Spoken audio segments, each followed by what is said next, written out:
Steady on, I could be shit.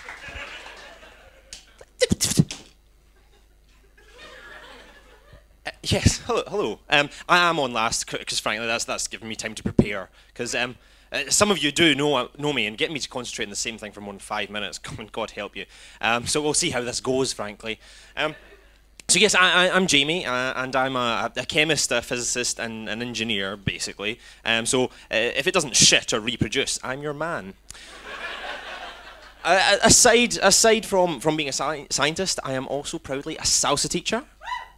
Measure the Doppler shift of that. Science salsa joke, probably the only one in the world.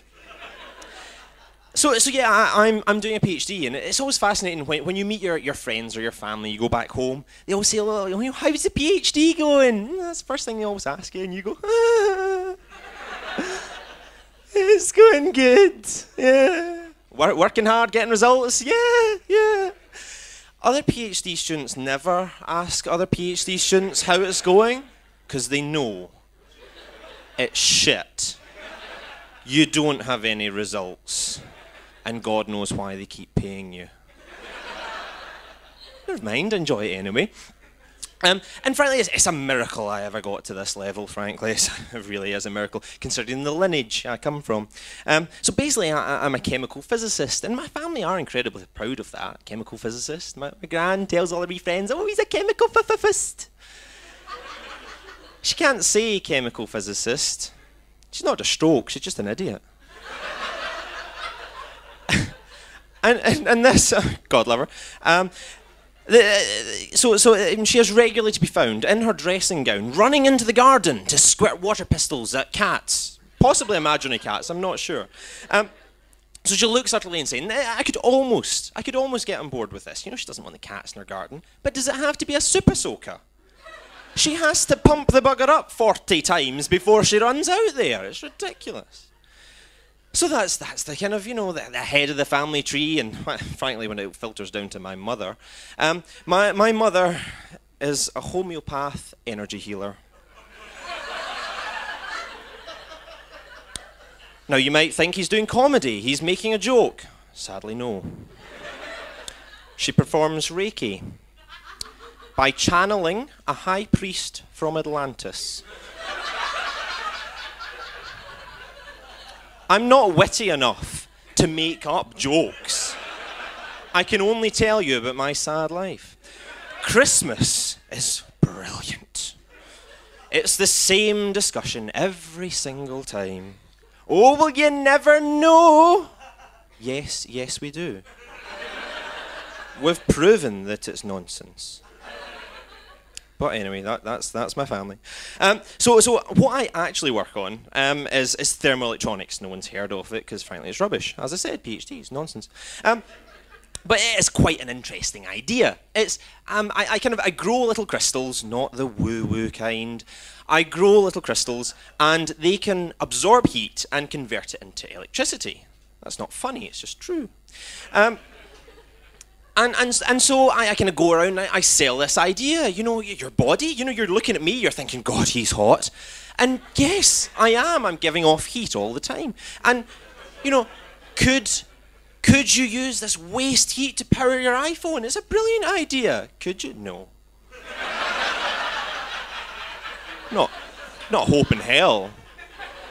A very obese person on a treadmill, maybe enough heat, but I'm not convinced.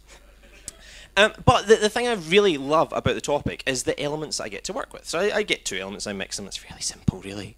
But the elements are wonderful themselves. They're bismuth and tellurium, and probably no one's heard of them. Why would you? They're practically pointless.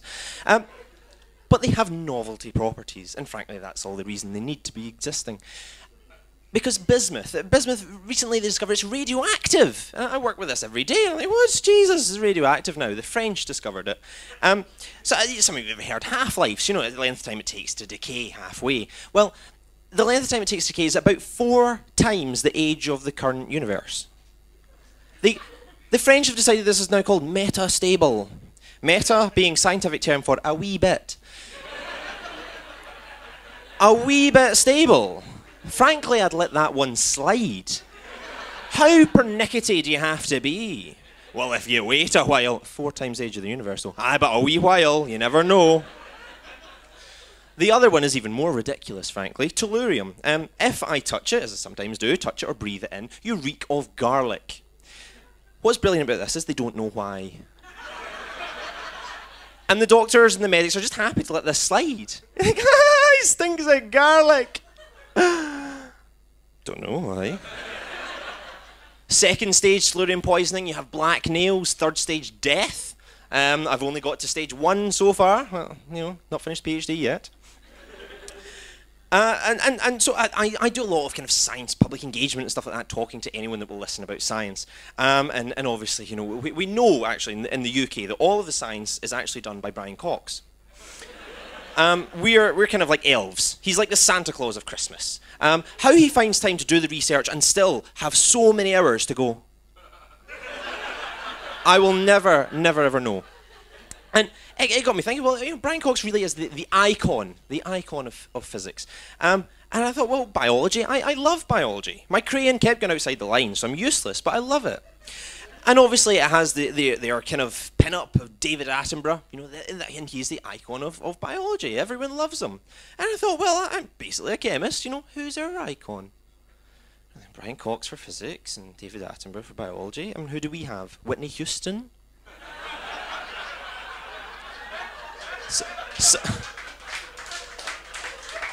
Some of you laugh, some of you grimacing as though it's too soon.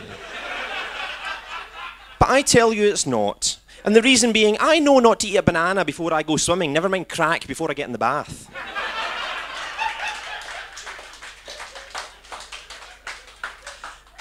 So I'm doing my PhD and my supervisor, very helpful as ever. He came into the lab once last week, and gave me some helpful pointers. As he walked past, he went, Jamie, going bald on top as well, I see. Some things are not meant to supervise. But one of my favourite things about working and doing a PhD is that I get to work with so many different nationalities: the French, the Spanish, the English.